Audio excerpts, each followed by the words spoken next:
Hi, welcome to the Mohua show. My name is Mohua Chinappa and I am an author, entrepreneur, and ex-housewife. This podcast is about everything from business to technology to arts to lifestyle, but done and spoken ईमानदारी से. Hi, in today's episode, we are very privileged to have Aditi Mathur Kumar, an accomplished author, for an insightful and humorous take on life's adventures. With 2 engaging books under her belt, she captures the essence of love, laughter, and the unique experience of modern relationships. Her work, Love, Whatever That Means, and Soldier in Spice, An Army Wife's Life, paints vivid pictures of vibrant characters navigating through life's twists and turns. Welcome, Aditi, in today's episode. So I think the first question that we need to ask you, Aditi, is that let's start with the major theme in all your books, okay? The army wife life. We've heard a lot about it. And, women who are not the army wife, we can't even imagine what that life must be like. It sounds very, very daunting. You write about wives, girlfriends, and fiancés. That gets us very, very interested in wanting to know more. How many girlfriends and how many fiancés? And, soldiers, because they are considered to be this hatta katta, very strong men of the country. Something that was not at all a popular topic or genre when your first book came out. So could you just share what inspired you to write about the army wives? Was it difficult for you to break out of that mold?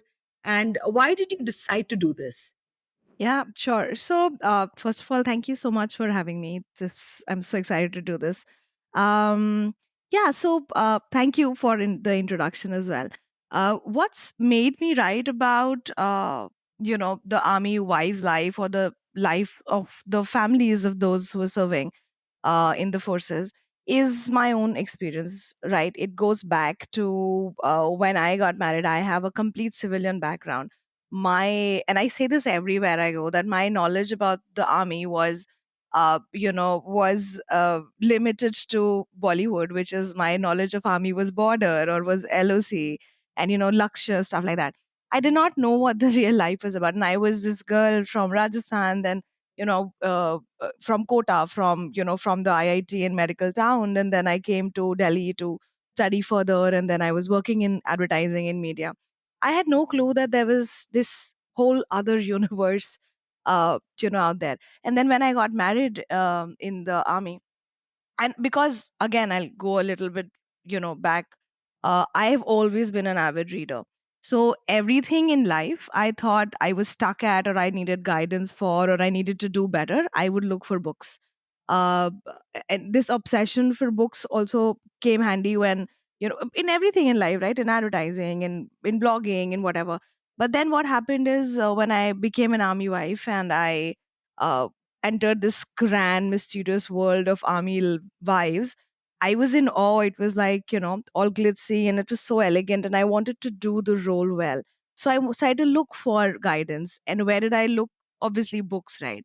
But there was nothing there. There was nothing contemporary. There was just, I think, one book which was written by uh somebody, army wife, in the 80s or 70s, which was great, but it wasn't contemporary because times had changed by the time I was there. So, as the saying goes, that if you don't find what you're looking for, write it.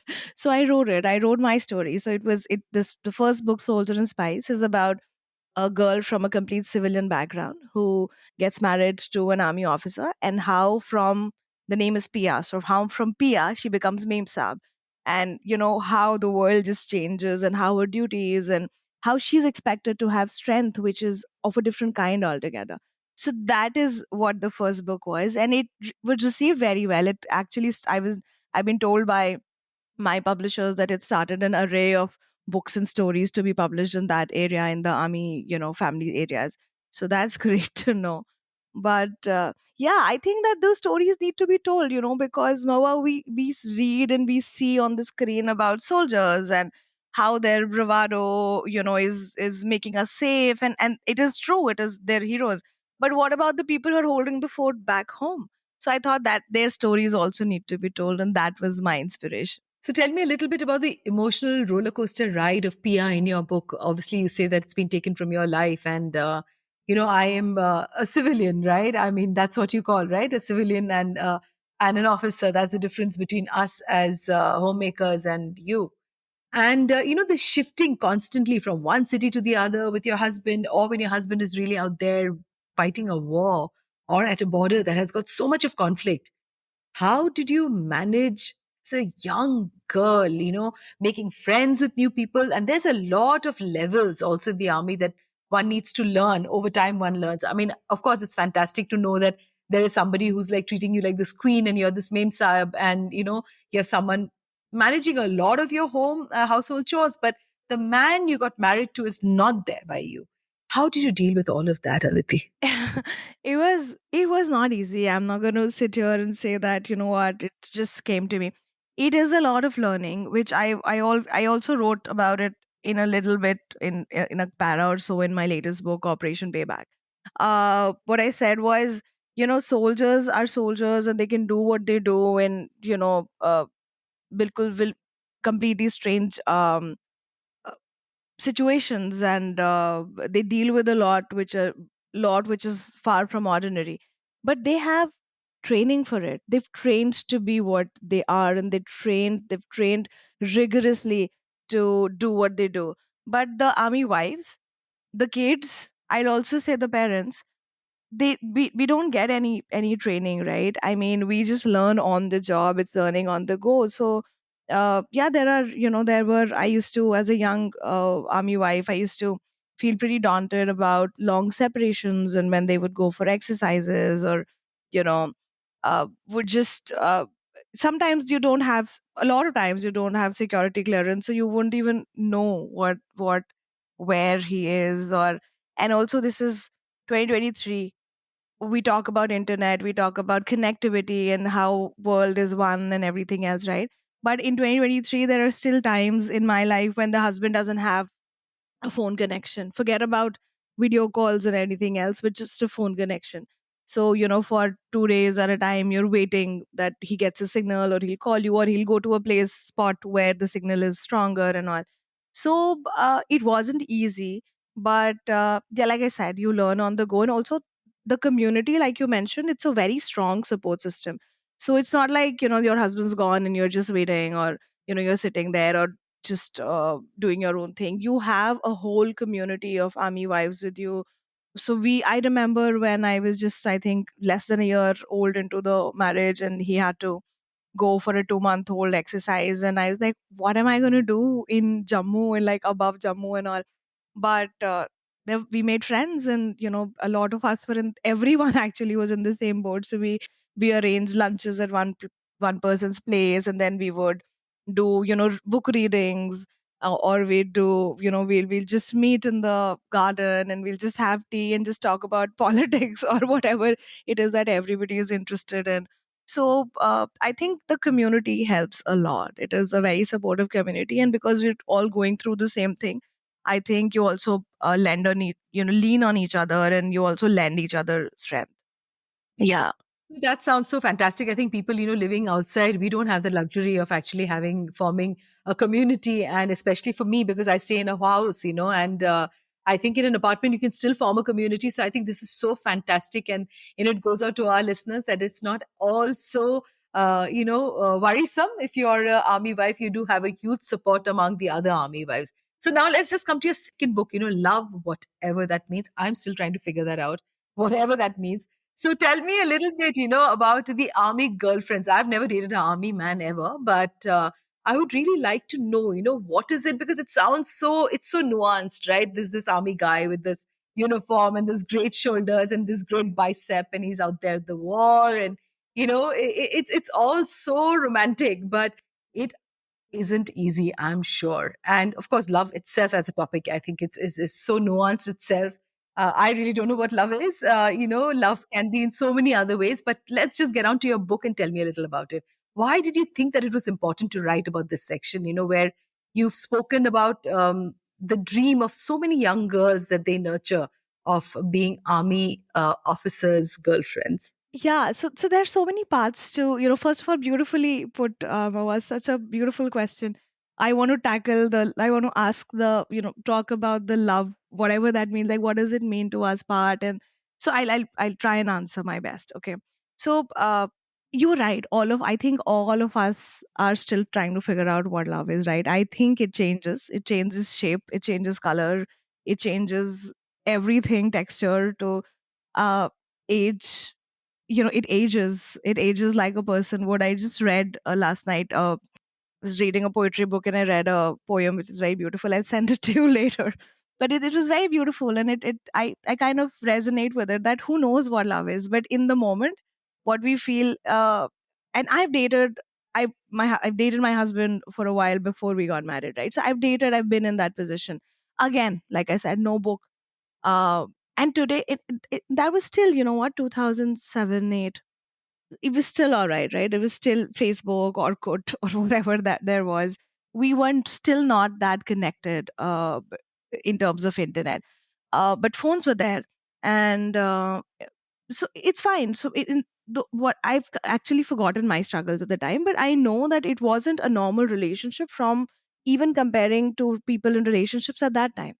Now, when I think about it now, it is still the same for almost the same for the army girlfriends and the army, the soldiers, but it's moved a million miles ahead of where it was for the rest of the world, right?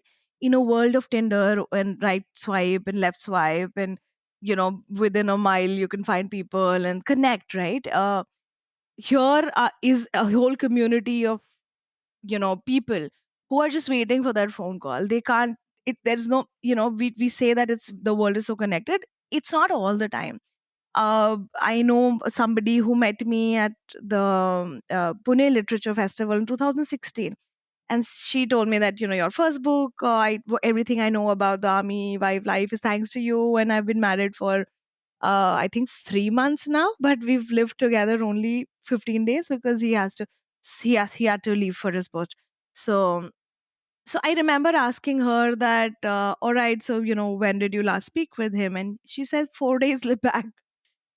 So, and she said when we were dating, that was also the case. So I would be the third wheel with all of my friends who were dating or were engaged, and I would be like this, I would be like, I don't know when I'm going to get the next call. So there are still areas and posts and I think tasks where you cannot 24/7 connect, right? But and why I decided to write about it was because I was one of them, and I thought, because Soldier Spice did very well, I thought, how about we address this? It's also kind of a prequel to Soldier and Spice.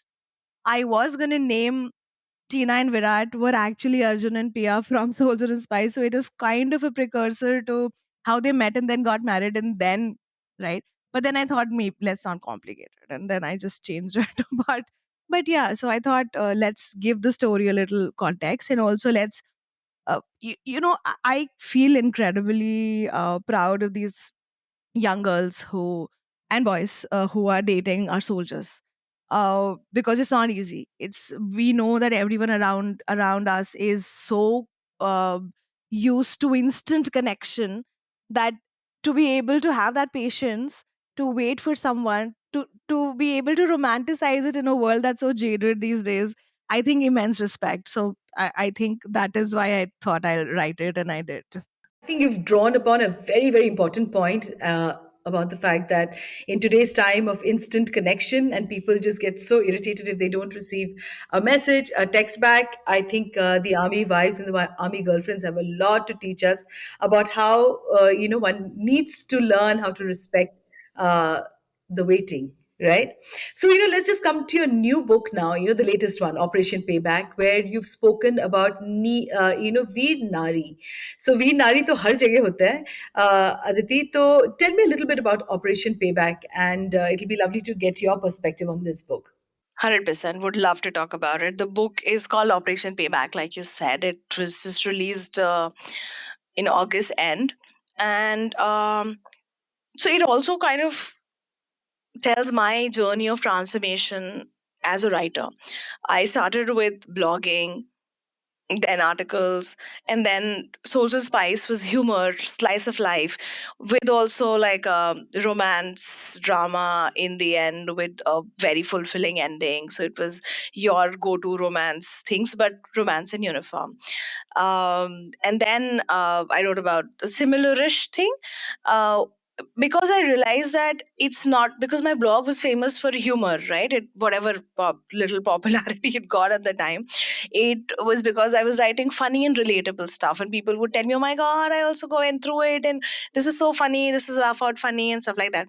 So I thought, you know what, being funny is my niche, so I went for it, and then added some more with the emotional bits in Souls and Spice. In love, whatever that means, I took both of them, and I also put uh, some serious themes like assault at work, women at work, and how how they're not treated equal, and how what are the bad sides of a corporate or media world. Um and then comes Operation Payback, where I think it is a serious story. I think it is a transformation in me as a writer, where I've been able to tackle a stronger subject, because I've realized that the books are not just making people laugh and making people relate to the situations I created with my characters, but it was also helping them. A lot of people over the last 10 years since Soldier and Spice has been published have told me that Soldier and Spice has guided them and helped them in times of need, when the wives were alone, or when there was, there's no, like I keep saying in this podcast, like there's no connection, you can't talk for 2 days or 3 days. So, it made okay for a lot of them. And I feel privileged to be told that. But I also thought that if I have a voice, let me talk about a slightly serious subject as well. Veer Nari is a war widow. It's a term that we in army. This is somebody who's lost their husband on the line of duty, and so is Veer Mata. Veer Mata is somebody who's lost their son or daughter at the line of duty. So I met two Veer Naris. As army wives, it sounds very it is very sad, and it sounds very sadistic to say it also, that our friends have gone on to become Veer Naris.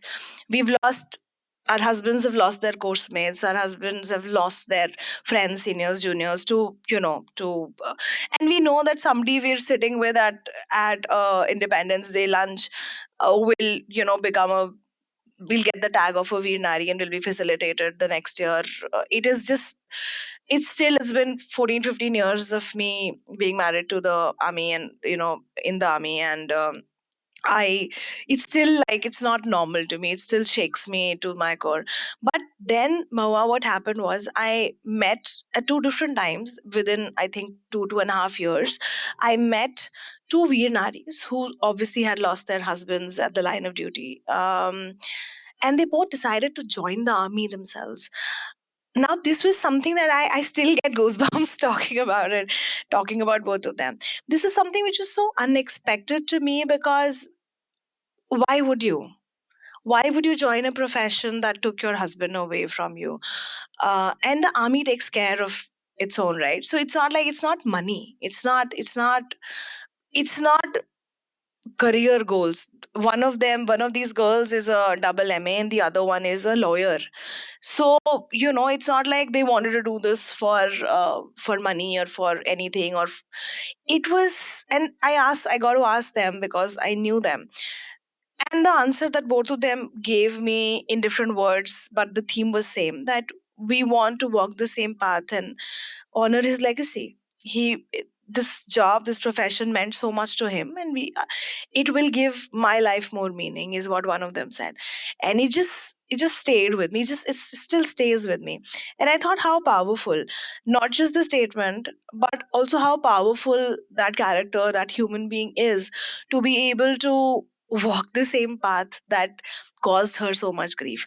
um and I think this kind of grief never leaves, right? You just learn to live with it, but it will never leave you, irrespective of what you do or you don't do in life. You walk the same path, you take a different tangent, whatever you do, this is going to stay with you. And these women are smart women, they know it. But just to be brave enough to say, you know what, I'm going to do that. He loved it. He died doing what he loved, and I'm going to follow him. Is It was great to me. So I thought, you know what, let me write about this tribe. It is we've been reading about them, women, after their husbands are martyred, joining the forces more and more.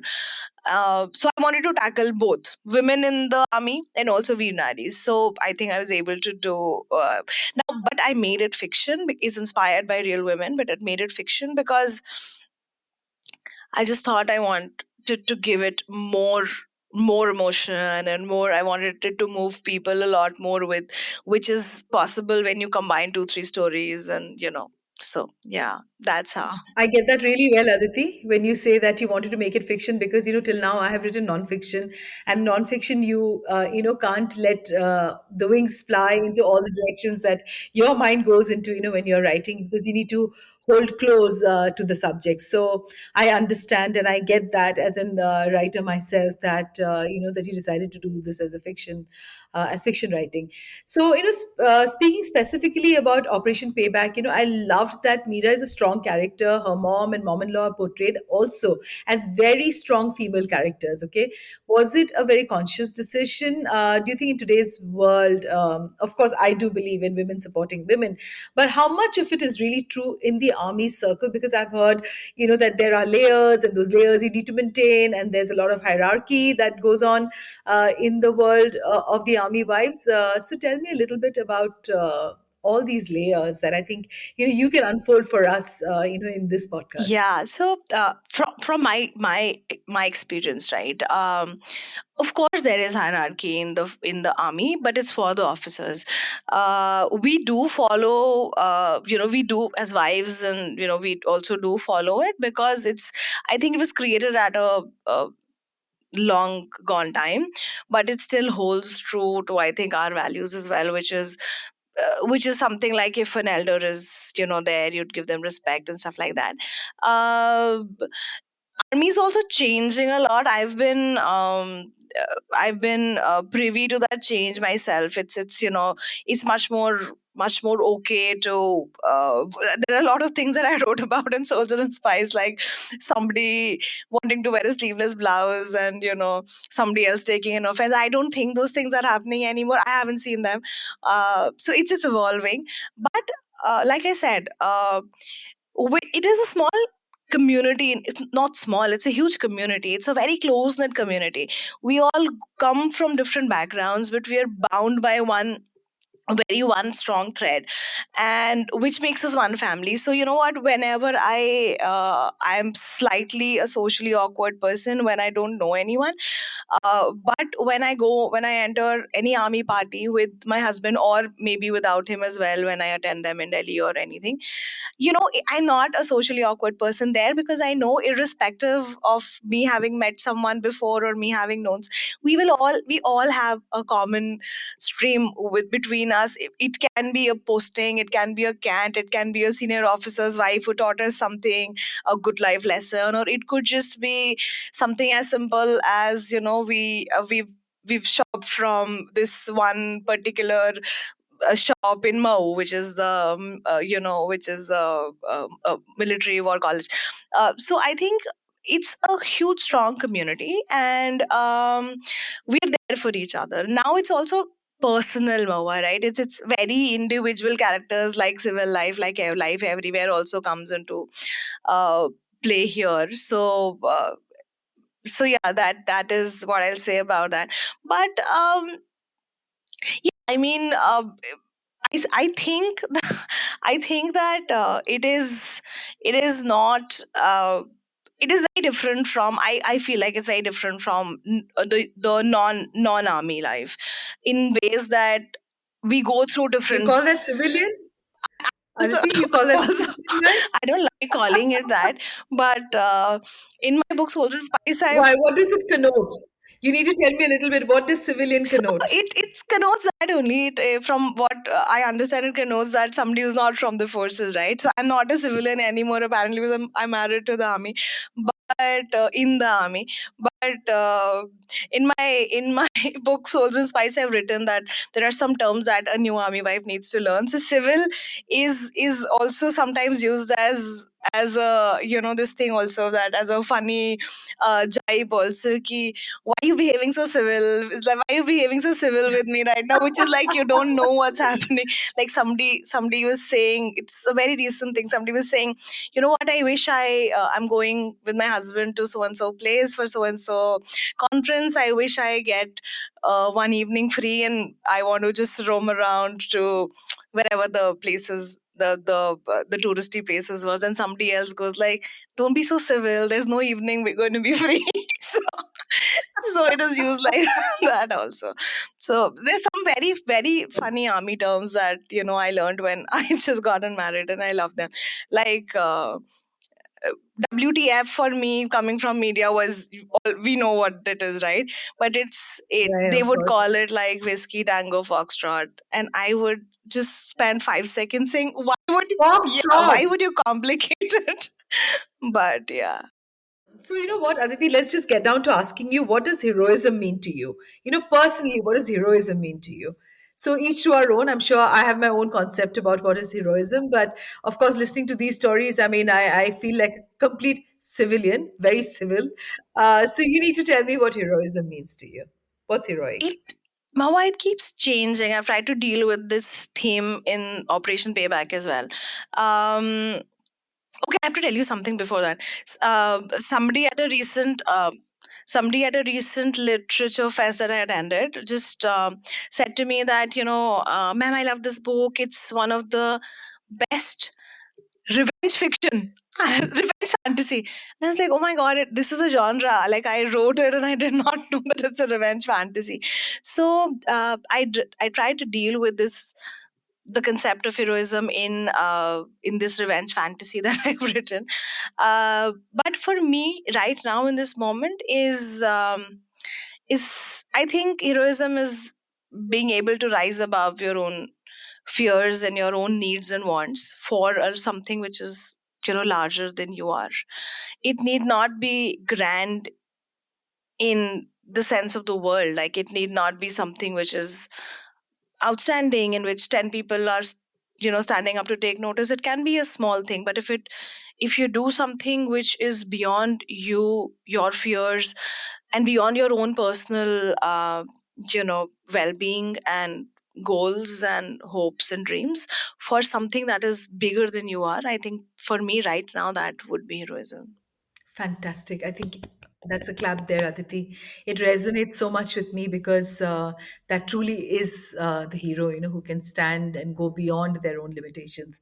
So there's this beautiful line in your book that I'm sure every reader would have loved, that she who waits also serves. So, can you elaborate on this line? Of course, I've got what you're trying to say, but I think for many of our listeners, they would love to know, what did it personally mean to you?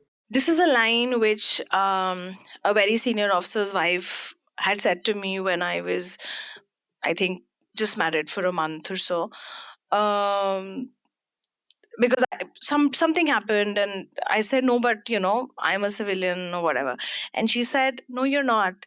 The universe takes the strongest women and pairs them with soldiers, as mothers, as wives, as daughters.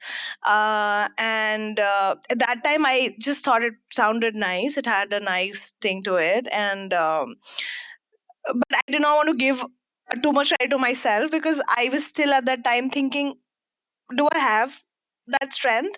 But then after a while, Mawa, I think as life went on, and as we saw a lot of situations, and nothing like I said in the last part, nothing grand or like a war or something, but something which affects you on your level, like not being able to talk for a few days at a time, or there's something that happened, which is we were waiting for the husbands to come back from an exercise, and we got a call saying there's been an accident, and one of the vehicles has been hit badly. We did not know. I wrote about this in a way in Soldier and Spice as well. Now we did not know whose vehicle has been hit, and we are there together, and it is like, who is it? Who is it? And we are all of us are praying. I hope it's not my husband, but we are also praying. I hope it's no one. But so it's very like it was very very confusing. But at that time, there are senior ladies, senior officer wives who are comforting the younger ones, and then I just look at all of us around, and I just think that these women are also serving, because not only are they holding the fort back home when the soldier is, wherever he is, where he has to, do his duty, uh, but these are the force behind the forces, and they're doing everything so that the soldier knows that everything else is taken care of, and I only have to do my job right now. So I think now every year passes, and I believe in this line a little more, that she who waits home for the soldier while taking care of everything at home, almost single parenting the kids and doing, dealing with everything, she also serves. She's an integral part. So yeah. Absolutely.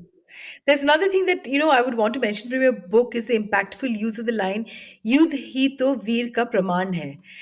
तो ये वाला जो line है आपने लिखा है, what made you pick this line up? So this is Mahua, this is a poem written by Piyush Mishra ji, somebody I really admire a lot. And this poem, I think, is a part of the army structure as well, right? I know that my husband has recited it several times to the troops, and he's heard it from, his seniors, and I've heard it from our friends, and in some way or the other. And it's also personally very important to me, because it is one of those anthems that you can always go back to and draw strength from. So in the book, how I've used it is, it's one of the main character. The main character is Meera. Her husband, who's then martyred, is called Ranvijay. It is Ranvijay's favorite line, and I'll read you something where he reads it out to Meera for the first time, and this is the first time Meera's hearing about the poem. So they're just married. It's been, I think, a week. And then Mira's asked, they're watching some TV news channel talking about how things are so bad in the valley right now, and with terrorism and everything. So she's asking Ranvijay that it is also dangerous. It scares me to even think that you're going back to this job in a few days. Ranvijay says, it is dangerous, but somebody's got to do it. Mira says, but doesn't it worry you that there could be an actual war and that you'll have to be in it? The mere thought of Ranvijay involved in a war terrified Mira. She didn't even have the courage to turn around and face him when she asked the question that was foremost in her mind. What if something happens to you, Ranvijay? Ranvijay's heart beat faster. But after a beat, he said, युद्ध ही तो वीर का प्रमाण है Meera. War is the ultimate proof of a brave heart. A chill ran down Mira's spine. She sat up and faced Ranvijay, searching his face for any emotion. There was only an immense peace and calmness on his handsome face. That's a line from my favorite poem. It has been my favorite for many years, and I live by this line, Mira, Ranvijay said, reaching for her hand. To fight a war that you believe in, to be a part of a war that is fought to protect all that you hold dear and sacred, a war in which you fight not for personal gain, but for a greater cause, is like a holy quest to me. The war is proof that there are those who are willing to overcome the most basic instinct of survival to fight for what they protect. So that is how I brought in the line, and I love this poem. You just gave me the I goosebumps. gave it myself. Every time I read This it, is it gives me Yeah, goosebumps. this is absolutely beautiful. My God, Aditi, I learned so much. Like every podcast, I think I just learn with every interaction. I know, and I'm so greedy to learn more and more. What is the last message that you'd like to leave with our listeners today? I would just want to say, first of all, it was so fun talking to you. Started liking podcasts so much, and yours is so much fun, Moa. It's been great doing a deep dive into your episodes. So keep doing that. Also, to readers, what I want to say is, please read Operation Payback. Not just because it's my book, also one of the reasons. Please read it, but also because we need to know about our heroes that are behind the forces. We need to know about these people who are actually putting everything on the line and their stories. And also, like I mentioned earlier, it is a very cool revenge fantasy, and the ending will give you goosebumps. It'll make you laugh, it'll make you cry, but you'll feel proud of it. So pick it up. It's a quick read, and let me know if you like it. It'll be great to hear from readers. So the books are available on Amazon and they're also available in Kindle. And where would they? Are there any bookstores that it's there on? But or is it only on Amazon? It's a Penguin Veer publication. Nova. It's available everywhere. Like Penguin's Twitter bio says, books, your favorite books, available everywhere where books are sold. But yeah, buy from Amazon. It's available on Kindle as well. And yeah, and let me know. I'm on social media everywhere. If you like the book, if you like something, the readers like something, please let me know. I'll be happy to hear the praises. Thank you so much, Aditi. Wonderful to have you in today's podcast. And that one line that I want to leave behind with the listeners is she who waits also serves. And we must never ever forget this. And hearing this from you has really given me a new perspective. So thank you so much for being on today's show. Thank you so much, Mohua. It was an extreme pleasure, and I look forward to seeing you soon. An absolute honor for me, Aditi. Thank you very Thank much. you. Thanks. To you, our dearest listeners, you can find us on your favorite streaming services Spotify, Amazon Music, Apple Podcast, and of course on all other major streaming services. With loads of love, we are The Mohua Show, where we talk ईमानदारी से.